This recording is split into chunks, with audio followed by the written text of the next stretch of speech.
This is hi to all. This is Sivakumaran from working as assistant professor in Department of Mechanical Engineering in the Adi Shankara College of Engineering and Technology. I welcome you all participants and speakers on behalf of our chairman and director. So I welcome you, sir, Professor Adarsha. Hello. Has obtained his Bachelor of Engineering in Mechanical Engineering. Yes, sir. I welcome you, sir. Sir, thank you, sir. Thank you. Professor Adarsha. Yes, sir.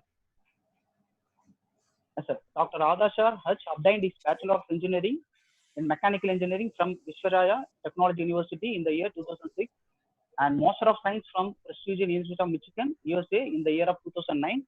He received his doctorate from Visvaraya Technology University in the year 2015. He has more than 12 years of experience in teaching for various UG and PG programs. So he has also worked with General Motors USA in R&D section for about 2 years. So he has published more than 40 technical papers in national and international peer-reviewed journals. So he also have a credit of filing 4 technical patents. He also tribute of completing 2 R&D projects, which is total worth of 35 lakhs. So he has organized many international and national workshops, many FDP programs, symposiums, and several industrial tie-up activities. So Professor Adarsha also backs the credit of setting up Giant Toyota Center for Excellence, which is hub of attraction for many young minds aspiring for their careers in the area of engine advance and transmission assembly. So he is also recognized with Young Achiever Award by Jain University in 2016 owing to his contributions in academics and research. He is honored with Adarsha Vidya Saraswati Pushkar Award by Global Management Council Ahmedabad. So he is also awarded with Best Young Researcher Award by ESN Research Group Foundation. So his research interests lie in the field of vehicle dynamics, automotive powertrains, the corrosion, auto coatings, material processing, wear resistance coatings, triobiological studies, and surface engineering. So he is presently working as a professor and head of Mechanical Engineering Department and School of Engineering Technology, Jain University, Bangalore. Sir, Professor Adarsha, sir, I welcome you all. You can proceed, sir. Thank you, sir. Thank you, sir, for giving an opportunity for giving a talk in your esteemed organization. So let me welcome all the participants who have joined the session. Sir, Adarsha, 1 minute, sir. Sir, you please disable annotation, sir, please. Somebody annotated on the screen. Huh? I have disabled, sir. I have disabled. You please erase it, sir. You please erase it. Go to annotations, you can find eraser.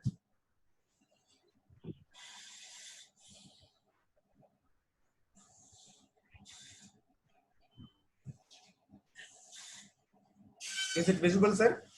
1 second, sir. I think allow participants to annotate is there because I have already disabled. Oh, okay. Now on screen, I think I have used annotations is there. Yes. If you click on annotations, you can find eraser. Yes. With that, you can erase it. Okay. Yes. Okay. Fine now, sir? No, yeah, fine, sir. Okay. You can continue.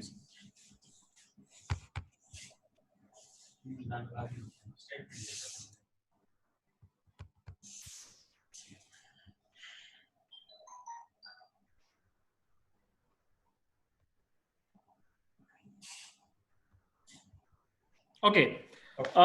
Thank you for introducing me, and once again welcome to all of you for this information session on active and passive car safety devices which are deployed in most of our cars today. Today's presentation, this will be primarily focusing on safety devices which are installed in most of the cars today, and how these devices have contributed in minimizing the road fatalities both in India as well as abroad. Remember the days when buying a car was a dream. For most of our people in India, what I'm talking is about 15 to 20 years back, buying a car was a dream.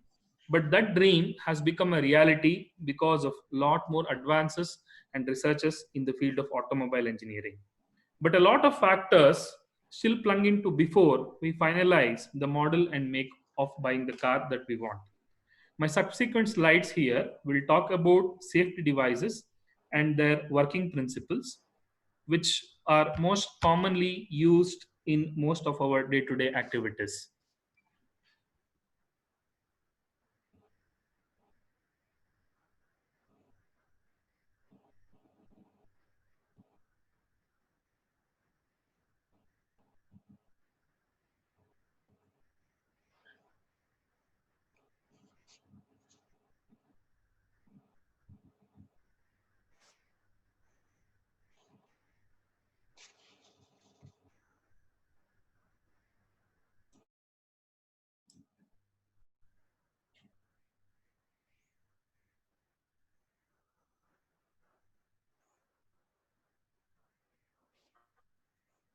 Hello.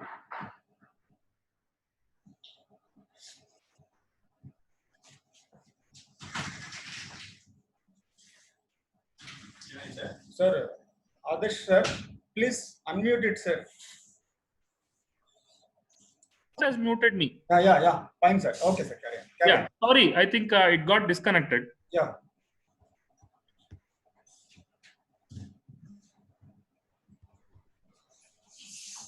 Hope the presentation visible now.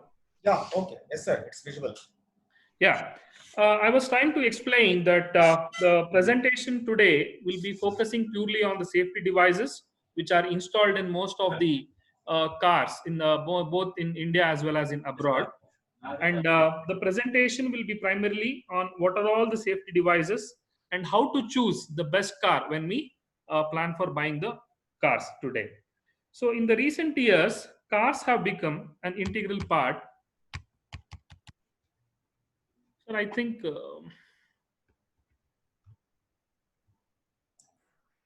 there is a problem.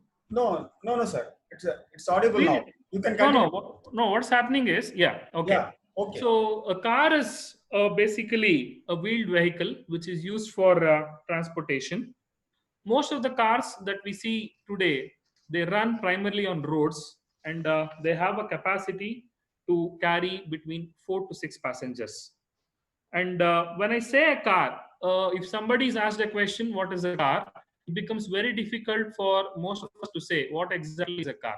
So what I'm trying to explain here is when somebody asks what is a car is something which is used primarily to transport people rather than goods. Year 1886 was considered as a birth year for modern car because Carl Benz, he is the one who officially patented his work towards the car. And I think you can see that the first picture is the model of the car which was made by Benz.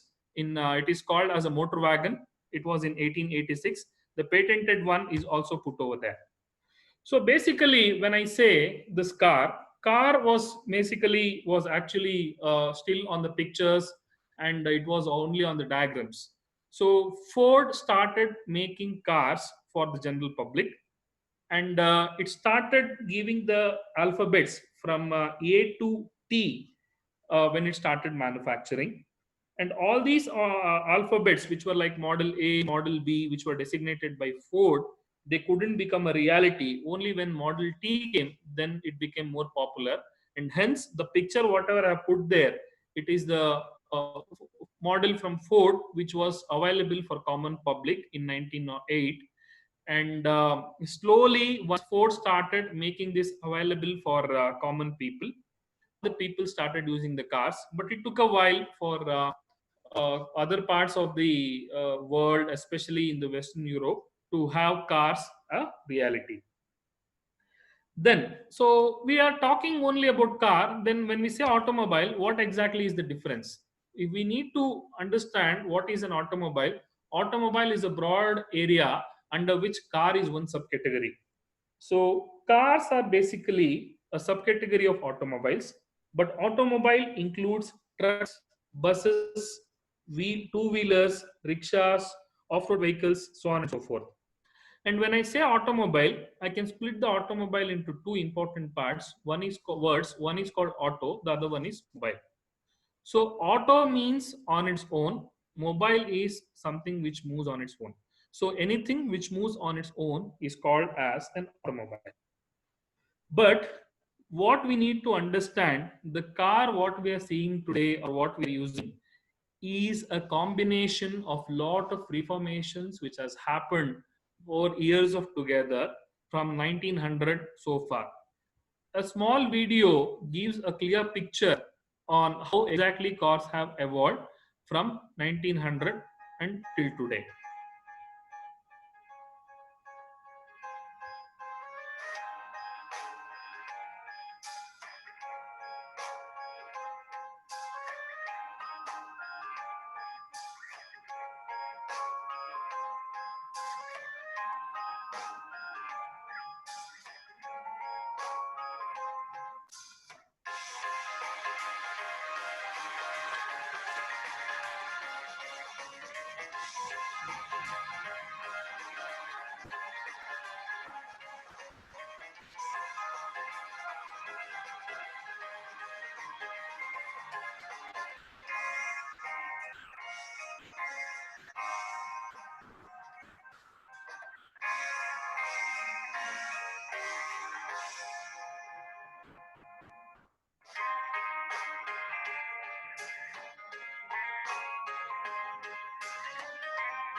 Hope this video gave some idea on how cars have gradually evolved based on the necessity posed by human beings and how the car manufacturers have started building the latest technologies which will help the driver as well as the user of the car. But this car, what we see today, is definitely a combination of lot of revolutions which has happened so far. But still, apart from this, cars, they always come with a caution. So what is that? That is a car crash. A car sometimes, if it is not used properly, it leads to lot of fatalities. Hence, lot of safety is to be taken into consideration before the car is released into the market. Definitely, the car manufacturers, they have to get the clearance from the car safety authorities before they bring it on road. These pictures, whatever I put here, if you imagine ourselves in this situation, then definitely it brings nervousness. So when we see these car crashes and if we check why exactly are these crashes have happened, then we can identify some of the common causes for the car crashes. And they are distracted driving, drunk driving, road raging, wrong side driving, effects of problem due to visibility, tailgating, speeding, overspeeding, deadly curves, so on and so forth. But if we start explaining one by one, we can realize that there is a common factor in what the car crashes. So what are they? So if you think of distracted driving, main cause for this distracted driving is use of phones, texting while driving, frequent talking to co-passengers, etc. So this is one of the major cause for the car crashes both in India as well as abroad. Then drunk driving, I need not tell much what happens when a driver is drunk. If we are giving a scientific reason behind the drunk driving leading to car crashes, the alcohol when consumed releases something called endorphins, which is a feel-good chemical. This feel-good chemical causes feeling of pleasure, eventually slowing down the response of the driver. So what happens then? If a driver is consumed an alcohol and if he is traveling along the road, he hits a turn there. Then what happens? Then the brain will tell that the driver has to steer either to the right or to the left, depending upon the turn. But the response time of the driver will be definitely tough if he has drunk, eventually leading to a crash. Then the next thing is speeding. there is always say that we should have a control on the vehicle and the vehicle should never control on us. So remembering this, we need to add that whenever we are speeding over a vehicle, we need to understand that we have a control on the vehicle or else we should not take risk. Design defects, this cannot be always avoided but can be minimized by regular servicing of the vehicle using spare parts. Every car always comes with a manual called a service manual. If we can use that service manual and take proper care on the vehicle, then also car crashes can be minimized. Tailgating, most of us do in India because we are densely populated and the amount of vehicles on the road is more. But it is always a good idea to keep safe distance and maintain the distance no matter how bad the driver who is ahead of us. The next thing is called road raging. This is, I think, something which we all have come across. We always have a habit of getting angry onto the car which is passing next to us when he starts speeding or tailgating or applying sudden brakes or not giving the way to you. And if the anger which we cannot control, definitely we lose our patience and eventually end up in a lot of accidents. Drowsy driving, better to stop driving when we are tired. Most of the accidents happen when the driver is tired and feeling fatigued and cannot concentrate on road.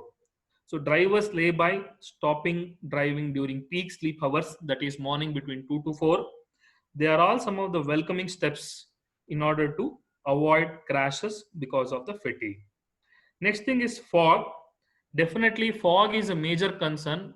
If all of you remember, last year we had a Mathura Express highway, Agra highway accident, wherein because of fog, more than a series of 40 cars had ended up crashing to each other. This is also one of the reasons.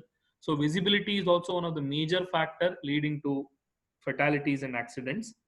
Definitely deadly the curves. We should not lose control on the vehicle. Properly follow signboards in order to avoid accidents. So what is a common factor among all of these causes for the car crashes? Definitely it is the error caused by human beings. 90% of the car crashes are because of this. I have tried making a summary of the statistics of the road fatalities in India between 2007 to 2017, last 10 years. 2018 data is in the next slide. So what we can observe here is comparatively every year the death rate because of the road accidents is increasing. So what does that mean? This means that definitely there has to be a way to control accidents, or else definitely we're going to basically say that a lot of precious lives are spoiled. So what is happening here? If the statistics say that 29% of the deaths are because of not using the helmets, 16% are because of not wearing the seat belts. So if we can see there, these are the very primary safety devices which have been told by the government, but most of us we neglect. Reports also say that speeding is one of the major reasons, accounting to about 64% of the people killed, followed by traveling on the roadside. So this statistics, I have taken it from Ministry of Road Transport and Highways, which was published in Times of India newspaper. And then I have also tried to summarize the state-wise road fatalities in 2018. Uttar Pradesh tops the more, followed by Maharashtra, Tamil Nadu, Karnataka, and Madhya Pradesh. And age-wise also, if we see, the common age of people who have died in accidents in the year 2018 is between the age of 18 to 35, and majority of them are in two-wheelers. And a survey was made wherein more than 200 countries participated. In that, India ranks number 1 in the road accident deaths across the other countries, followed by China and US.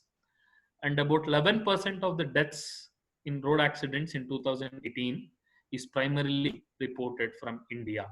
So all the statistics, I'm trying to give a reason. The reason is that human life is very precious and important. The families who are waiting for the person to come home definitely will get troubled a lot, and hence it is the prime reason, or that now it is the right time that the automobile manufacturers think of the car safety devices. So what is that car safety devices? Looking into all the statistics causing the car crashes, what we can do is we can infer that if there is some kind of a safety device, that safety device will minimize the road fatalities. So these safety systems by the manufacturers have been broadly classified into two types of systems. One is called active safety system, the other one is called passive safety system. So the main focus of today's talk is to tell the audience that the safety systems which are installed in a car, how exactly they work, how exactly they are going to be beneficial to the fellow passengers too. So what is an active safety system? An active safety system is a one which helps preventing the accident by controlling the dynamics of the vehicle. Example, anti-lock braking system, traction control system, electronic stability program, etc. Passive safety system.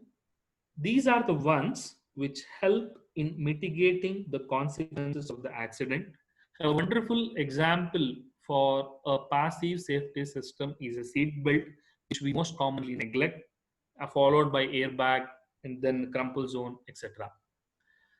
This is a picture which depicts what are all the active safety systems that are most commonly used in the cars which are made after 2016.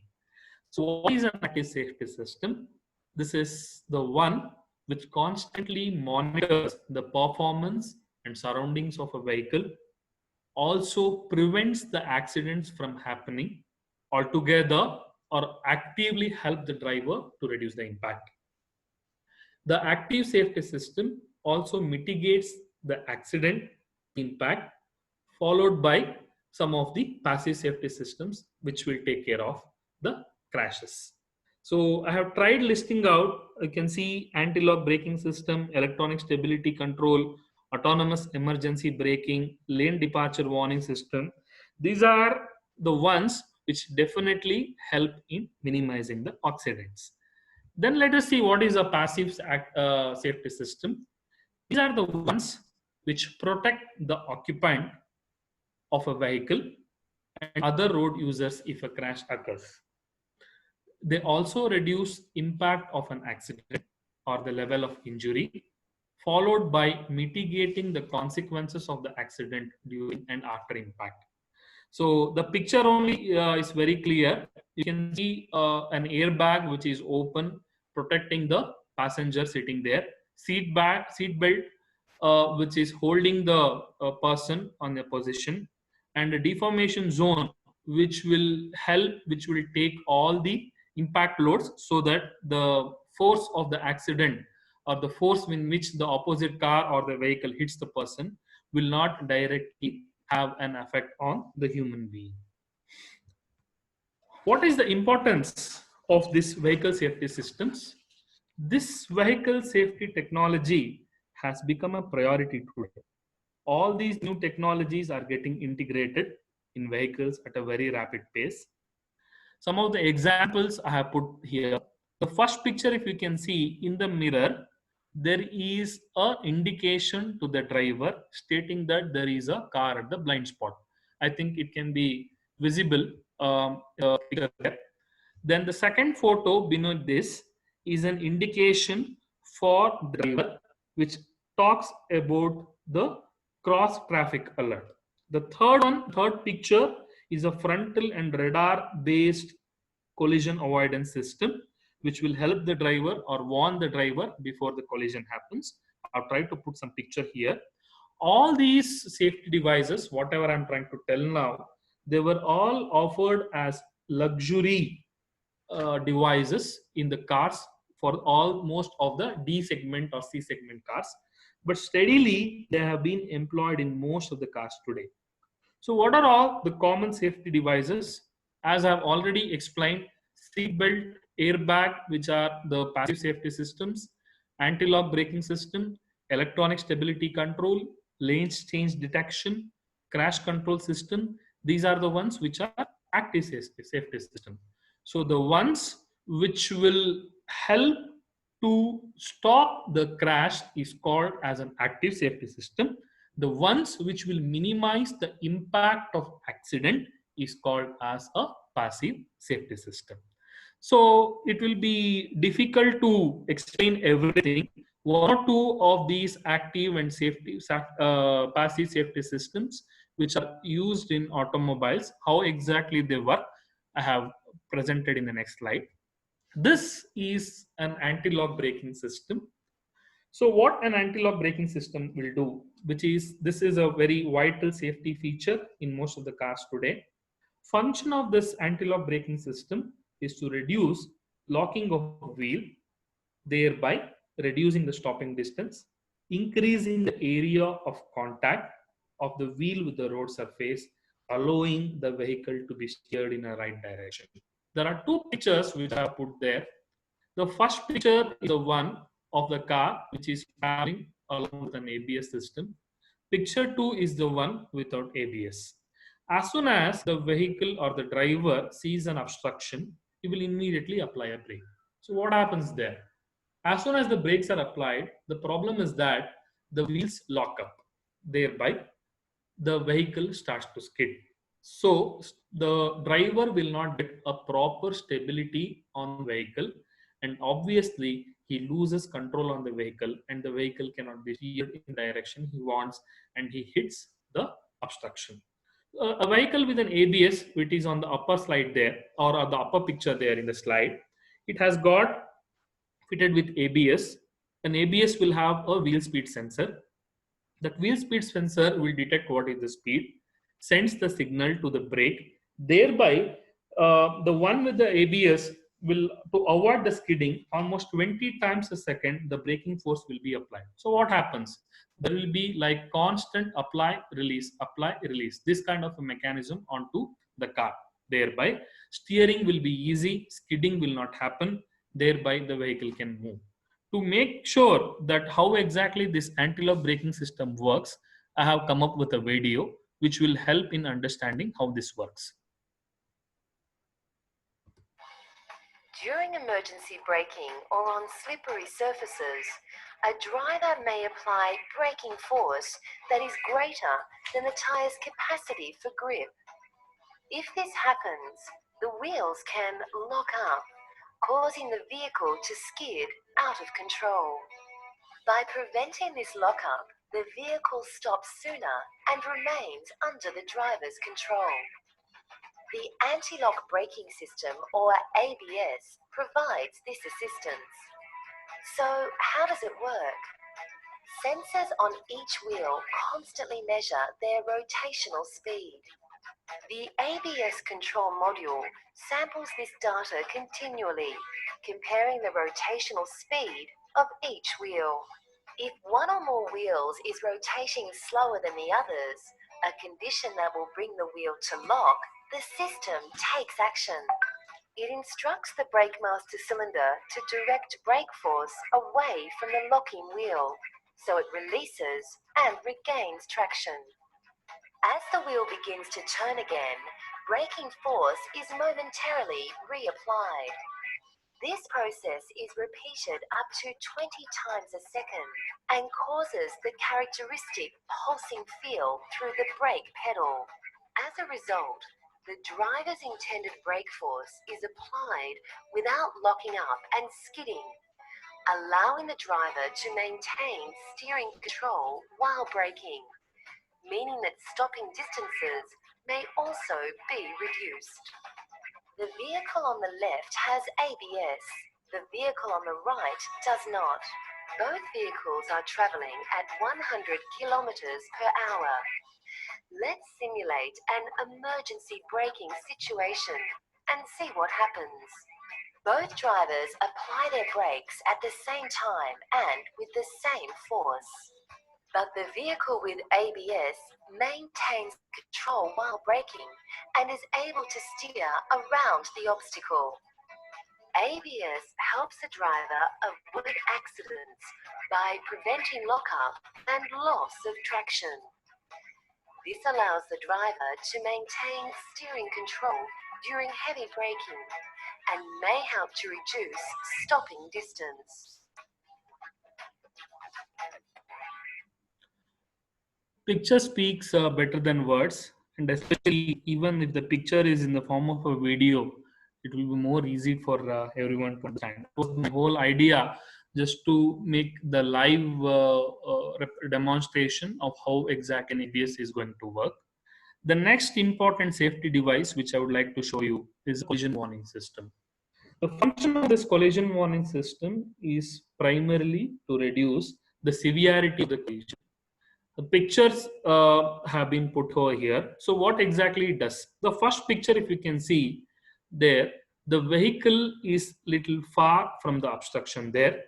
So in first attempt, this collision warning system gives a warning sound to the driver, and then along with that, it will also apply the brake assist. The second picture, if you can see there, it is in between, intermediate. The distance between the obstruction and the vehicle is intermediate. So here, along with the warning sound, the collision warning system applies an initial brake, or else tempts the driver or allows the driver to apply the brake. Third, when the vehicle is too close to the obstruction, it also gives a warning sound, and auxiliary brakes are applied by the system itself. So how exactly this collision warning system works? This collision warning system monitors the speed of the vehicle and the vehicle which is in front of it. It also measures the distance between the vehicle and gives warning to the driver if the vehicle gets too close. It uses technologies and sensors which will include radar. Radar, as we know, it is radio detection and ranging. Sometimes it also uses LiDAR, which is light detection and ranging, along with a bunch of cameras to detect what is the next possible crash. The sensors will detect the fixed dangers such as approaching stop sign through a location database. We can also detect if there is a pedestrian who is blocking the road, thereby avoiding the accident. This is how our collision warning system works. The collision warning with braking function is thereby helpful to recognize collision risks and support you to prevent collisions while braking.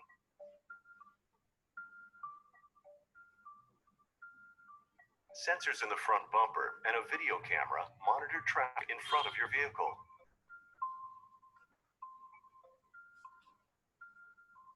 And can recognize vehicles that are in the detection range of the sensors and video camera. These vehicles may be parked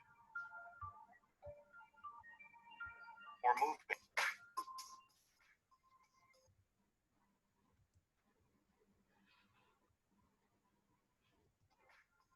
For example, if a vehicle that is moving in front of you brakes abruptly, a quick reaction may be required. When a moving vehicle is recognized in front of you, the system will help optimize the response time with a two-step warning. The first warning step is the preliminary warning. It will signal a warning with an emerging danger of collision, or if the distance to the vehicle that is moving in front of you is very short.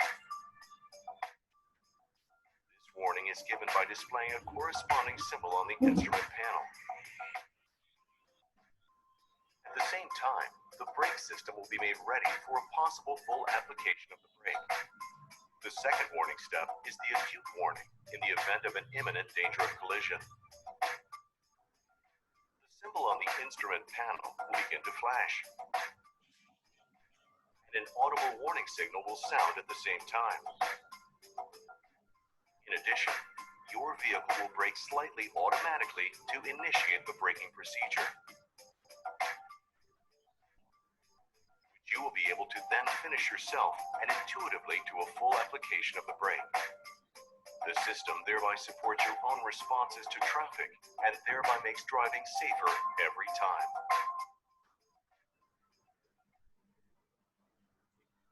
So this also gave an idea on how exactly the collision warning system will work. We'll move on. Airbag, one of the very important passive safety device which is available in most of the cars today.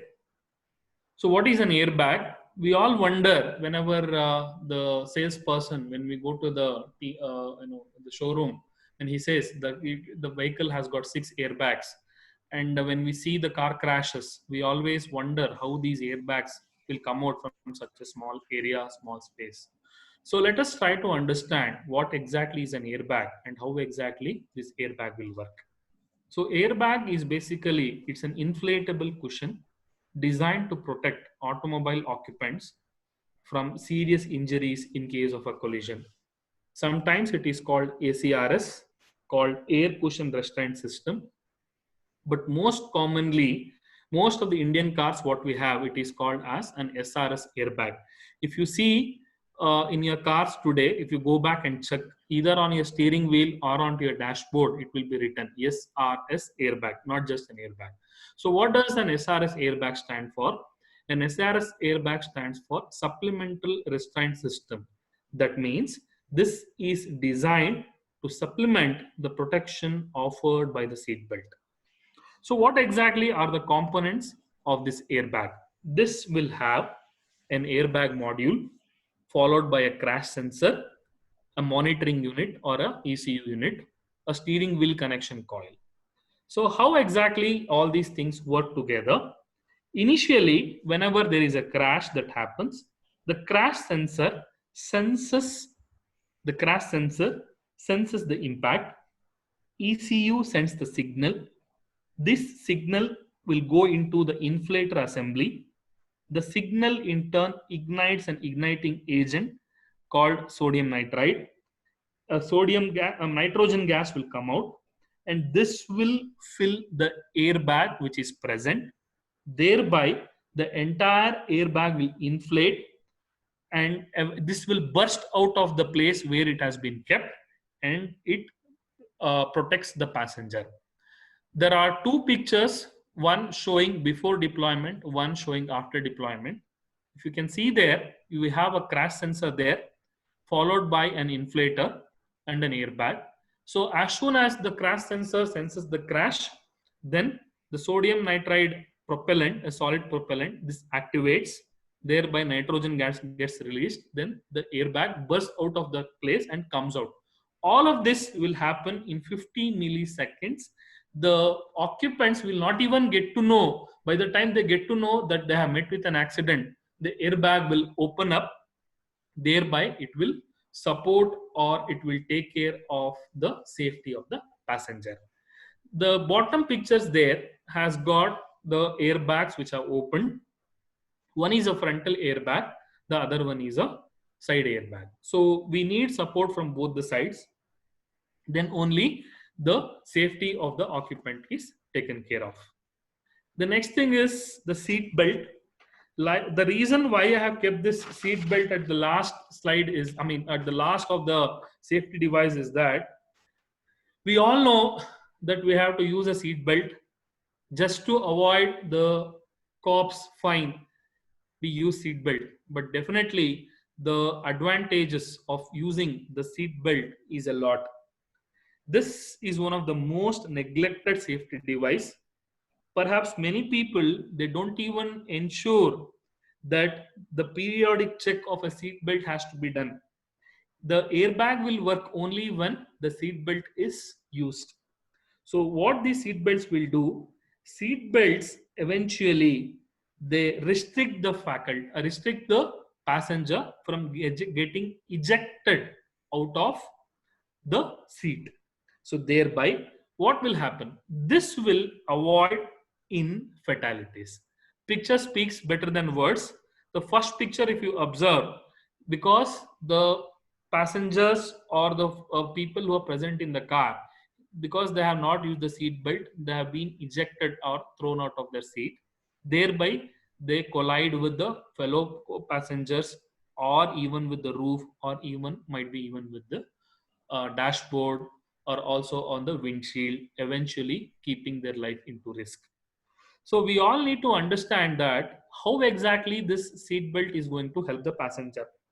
So what is the difference, or what is the life-saving difference here? The seat belt forces the center of your body to be in position and attached to the cushion of the seat, thereby stopping you to get a hit on your head or by colliding it to the windshield. This is one of the wonderful feature, and it is a must and should. As a safety precaution, we need to ensure that these seat belts are supposed to be used. There is also one more important thing which we need to understand.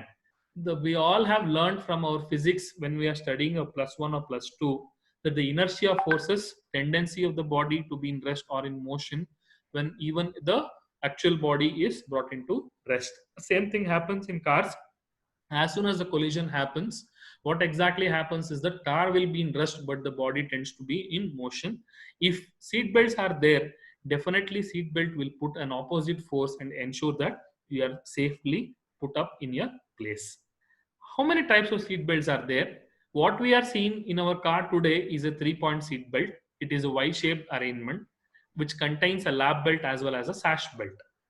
In collision, this spreads out the energy of the moving body over chest, pelvis, and shoulder. The picture over there also shows a 2-point seat belt. This kind of seat belts were initially available in the cars, but later on moved into 3-point. But that 2-point seat belts are probably or more prominently used in aeroplanes. Volvo was the first company to introduce the production of 3-point seat belts in 1959.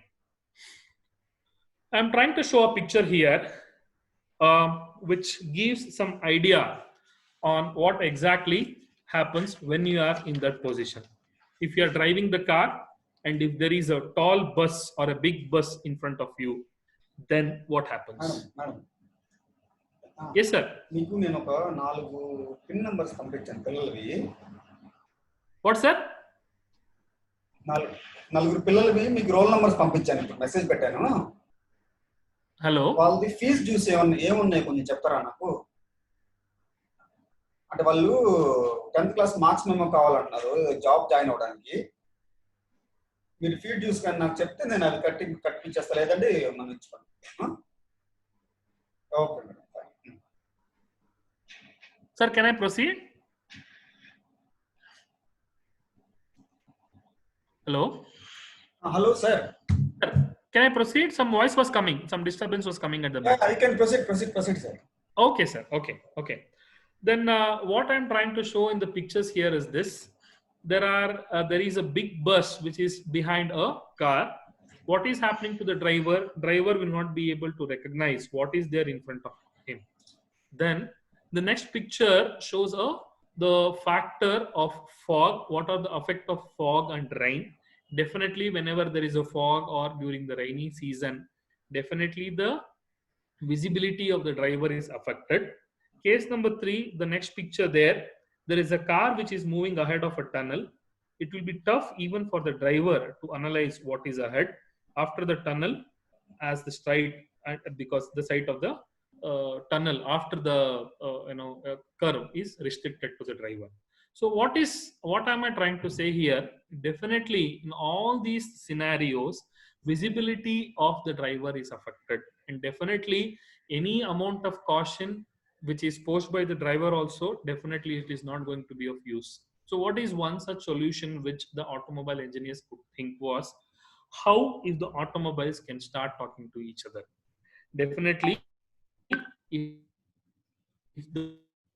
eventually the advantage is that they can communicate what is happening either in front of them or to the surroundings, eventually giving what is the proper.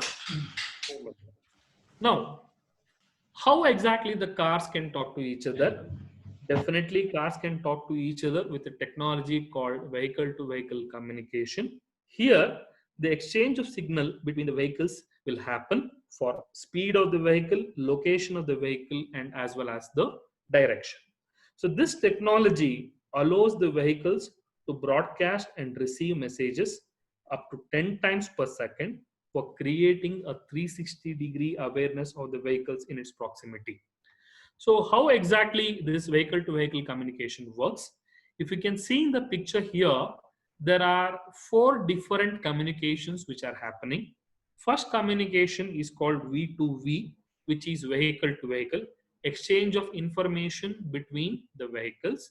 V2P, exchange of information between the vehicle and the passenger.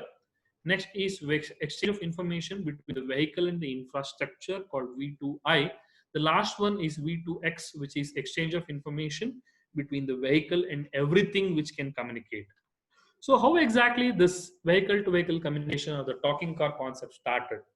This V2V technology, definitely it can increase the performance of the vehicle safety system, which we also had listed earlier. All the safety devices which I had listed earlier, those safety devices performance can definitely increase before the vehicle receives the signal by itself. If there is one more vehicle which can communicate to us, definitely the performance of the safety devices will boost up.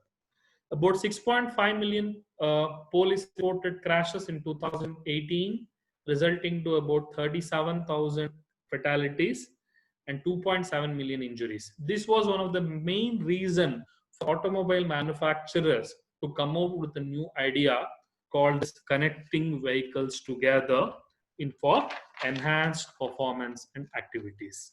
So, to summarize what exactly this vehicle to vehicle communication will do. This will reduce or minimize the chances of accident to a greater extent, reduces the travel time, increases the visibility of driver, maximizes the comfort of the driver, always reduces the risk of the secondary crashes. The example for a secondary crash is the crashes that happened in Mathura Express Highway. Only one car got crashed because of the lack of visibility. Seriously, around 20 to 30 cars crashed each other. So, how exactly this vehicle to vehicle communication works? Initially, this vehicle to vehicle communication and vehicle to infrastructure communication, they form a closed loop. Internet of Things devices like GPS receivers, they allow the vehicle to communicate with each other along with the location. The road sensors, they send the data about road condition through the vehicle to infrastructure. This system has a small chip. This is called a DSRC chip, dedicated short range communication chip. This chip connects both the system or both the vehicle and ensures that each vehicle receives all the information which it requires for the safe navigation. So what this DSRC needs? This DSRC needs a Wi-Fi with a bandwidth of almost 5 to 6 gigahertz. It is also called as a transceiver. It can provide communication up to 300 meters. Specifically, it is designed for one-way or two-way communications with the cars. See, this is how the vehicle-to-vehicle communication works.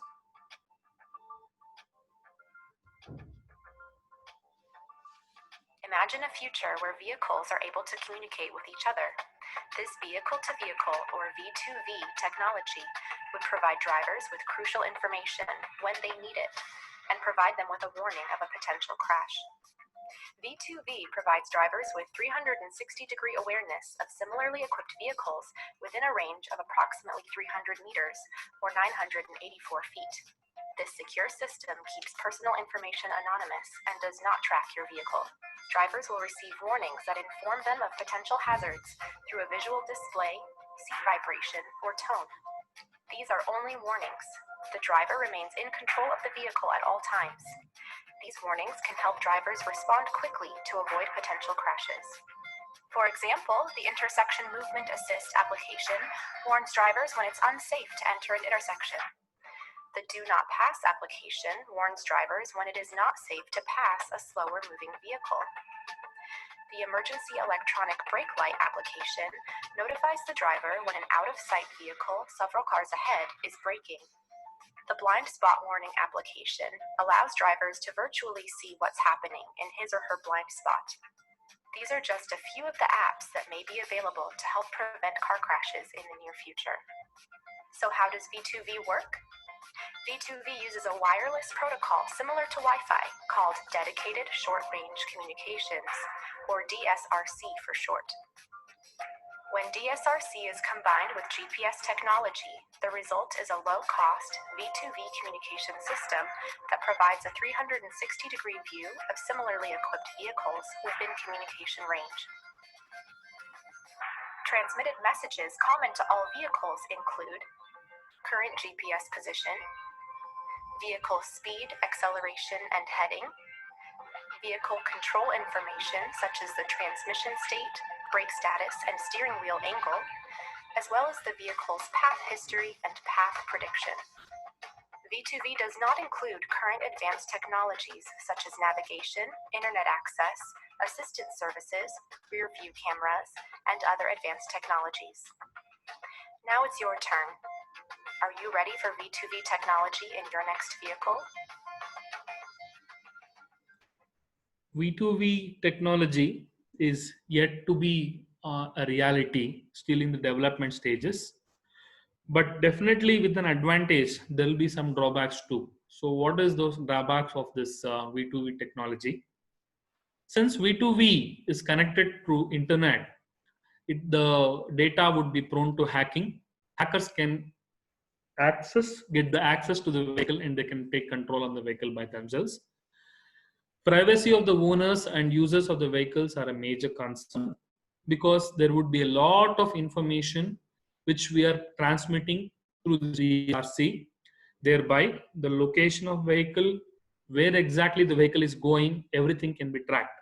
So this hacked information, if it goes to unauthorized people, then definitely it will lead to a lot of complications. Autonomous driver system, this can cause fatal consequences during the failure of a system. That means if the V2V technology, the driver assumes anyways V2V technology is there, it can take care of. But if the system fails, then there is a problem. Then if the sensors, not only in the car which we are driving, the sensors from the other cars also, if it starts malfunctioning, they will start giving a wrong signal, thereby incorrect data leading to many faulty communications. So where exactly is the future of this V2V technology today? As of now, the present technology, or what we call as a first generation V2V systems, they are giving only a warning to the driver. That means they will not be able to give a corrective action or an input to the driver. They can only give a warning. So what is the second generation, what everybody is planning or the researchers are working on? What they're trying to do is they're trying to merge this technology with autonomous driving vehicle, or most commonly called as a Google car, so that the vehicle which is in danger can take care of by itself by having a corrective action. So these are all some of the companies which have started investing on this V2V technology. It is not only the automobile companies which are investing. Along with that, Intel is one major company which is investing on this technology, Microsoft, so on and so forth. And there are about 5 companies which are investing on this vehicle-to-vehicle technology. The link I will post it on the chat window after this webinar, so that those are interested in learning more on this can visit that site. I think I'm done with this. The takeaway of this is that safety devices have turned out to be one of the primary requirement for most of the car manufacturers today. Anti-lock braking system, traction control system, or blind spot navigation are some of the active safety devices. Passive safety devices include airbags, seat belts, and crash crumple zones. And the amalgamation of all this will help in vehicle-to-vehicle technology.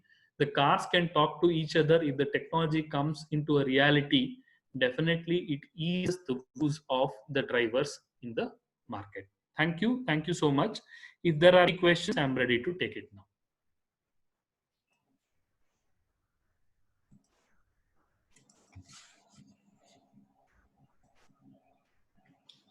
Hello. Yes, sir. Thank you, sir. Thank you, sir. We'll take the questions through chat box. Okay, sir. Okay. Sir, you can also view the chat box and you can answer straight away. Okay, sir. Okay.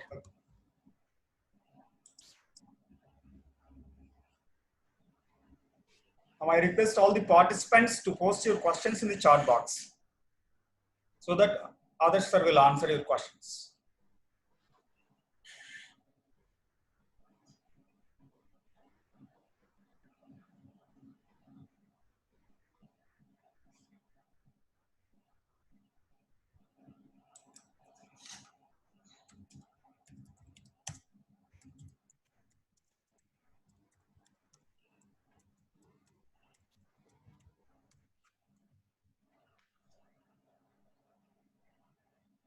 Sir, one question, any specific system used in electric vehicle? I think it is from Arun Balaji. Answer is there is nothing like a specific system in electric vehicles, because electric vehicle and the internal combustion engine vehicle or the fuel driven vehicle both have to have the same technology in terms of the safety devices, because it is only the fuel which is a change in electric vehicles. Apart from this, all the technologies still remain the same.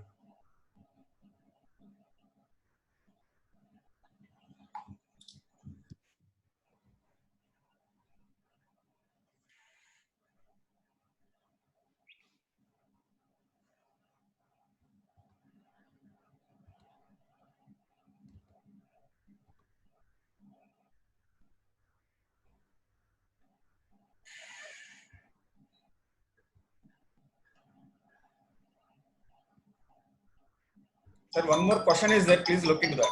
Yes, sir. Yes, sir. One more.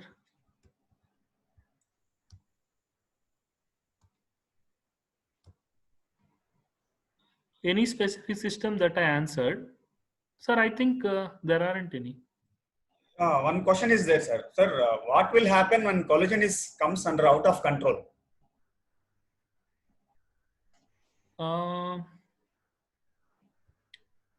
Anyways, I didn't see it, but still I'll explain.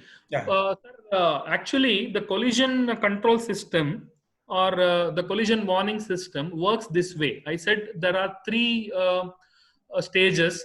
First stage is where it will give only a signal. Second stage, it will apply intermediate brake. Third stage, it will apply the brakes automatically. So what the question posed by the participant is, will it be, what will happen in the third stage? Definitely in the third stage, vehicle comes to a complete standstill. That is what is the advantage of this collision warning system. So it will automatically applies the brake, and if the stopping distance is not too much, then the vehicle can be saved, or else it will go out of the control. So that is what is the answer for that, sir. Sir, my question is, suppose if vehicle stops after third stage. Yes. So what about a backside vehicle, sir? Sir, that is what I was talking about, the talking cars. Yeah. So if the talking car concept comes into reality, then obviously the car which is in the behind will also get a signal. Yeah. So that will also stop automatically. Okay. So all this will come to reality when the cars which are present in that road should have that system working. V2V system. Yes. Or even at least the collision warning system should be there. Okay. So that the car which is at the backside also gets a signal stating that, okay, the car is going to come to a standstill now. I also should apply a brake. Okay. Thank you. Thank you. Yeah. And one more question which says, will electric vehicles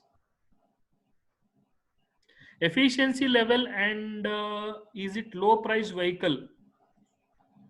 I didn't get what exactly is the question. There is one more question. Any possibility of reduction of pollution in electric vehicles? The pollution level of electric vehicles, definitely it is less, but the source of electricity for the production of electricity matters.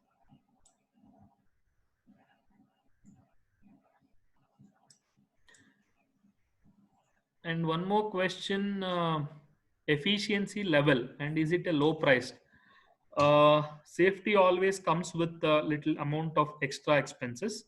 But definitely when the production is in mass, then definitely the cost will be reduced.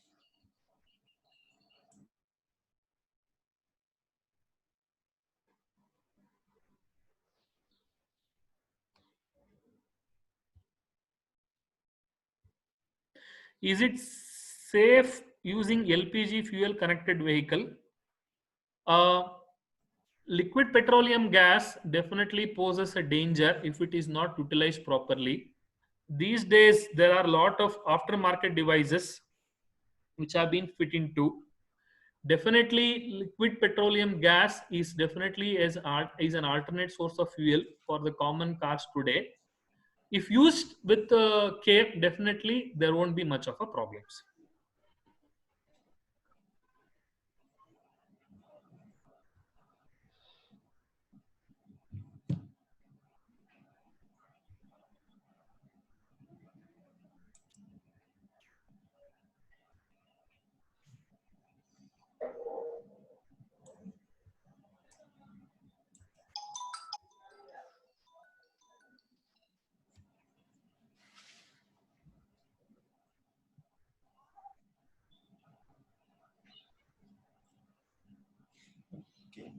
Okay, sir. Shall we close? Yes, sir. Sure. Okay, one minute, sir, please. Yeah.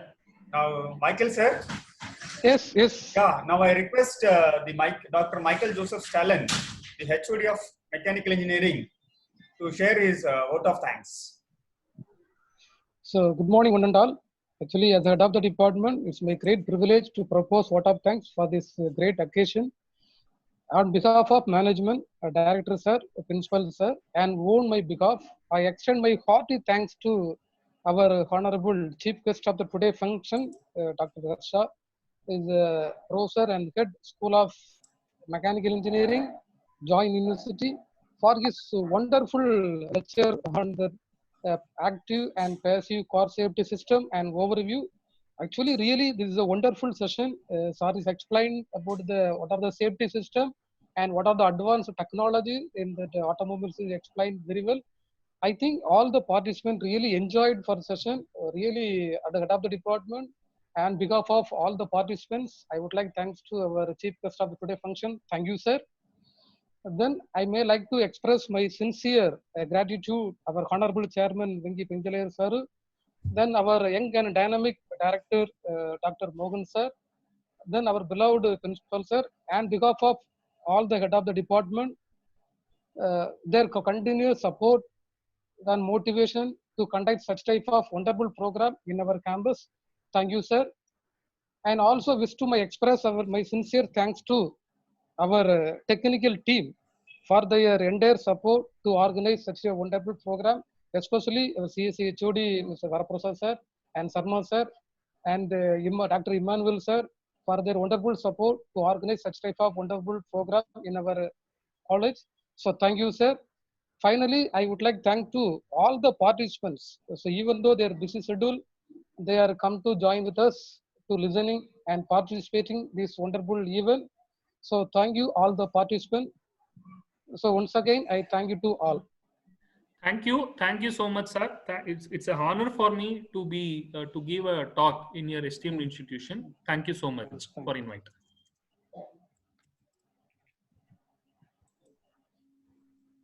Okay, sir. Thank you so much on my behalf and from the Institute of Arshinkara Group of Institutions. So we very much thankful to you. So we hope we'll meet again. Thank you, sir. Thank you, sir. Thank you.